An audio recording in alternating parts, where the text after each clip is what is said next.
2022లో notification వచ్చిన కాడ నుంచి ప్రిలిమ్స్ క్వాలిఫై అయిన దగ్గర నుంచి వాళ్ళు ఎప్పుడు ఈవెంట్స్ ఇస్తారో తెలియక నిరంతరం పరిగెట్టిన రోజులు ఎన్నో, చాలా రకాలుగా ఇబ్బందులు పడిన రోజులు ఎన్నో, ఏడ్చిన రోజులు ఎన్నో. బట్ ఎట్టకేలకు చంద్రబాబు గారు రావడం వల్ల మనకి మెయిన్స్ అనేది త్వరగా పెట్టడం జరిగింది, రిక్రూట్మెంట్ అనేది త్వరగా చేయడం జరిగింది. అంటే లోకేష్ గారు కూడా గవర్నమెంట్ రాకముందు 20 లక్షల ఉద్యోగాలు కల్పిస్తామని అయితే ముందు హామీ ఇచ్చారు. దాని ప్రకారంగా పనిచేస్తున్నారు, అడుగులు వేస్తున్నారు ఆయన. ఎస్ అండి, అవునండి. మేము ఆ నమ్మకంతోనే ఆయనని ఓటేసి గెలిపించుకున్నామండి నిరుద్యోగులము. ఆయన నిరుద్యోగులకు న్యాయం జరుగుతుందా అంటే ఏం చెప్తారు? న్యాయం జరుగుతుందండి, జరిగిందండి. ఆయన నమ్మి ఇంకా ఓటేయడం వల్ల మాకు న్యాయమే జరిగింది. ఏం చెప్తారు మరి లోకేష్ గారికి?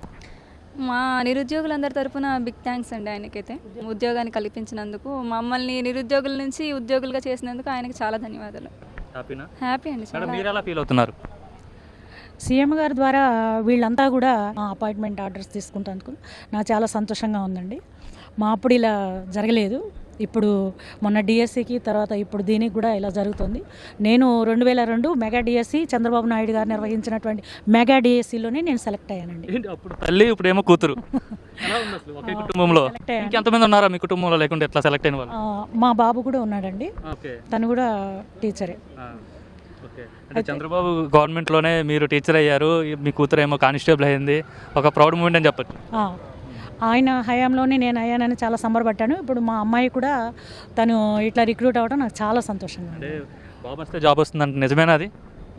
మా విషయంలో అది సక్సెస్ అన్నట్టే కదా, కరెక్ట్ అన్నట్టే కదా. ఆయన ఇచ్చారు. మా అన్నయ్య రిక్రూట్మెంట్ అప్పుడు డిఎస్సి మా చంద్రబాబు గారు అన్నప్పుడే, మా అమ్మ అప్పుడు డిఎస్సి చంద్రబాబు గారే, నా అప్పుడు కూడాను. ఒక ఇంట్లో 3. అవునండి, అదృష్టంగా భావిస్తున్నాను.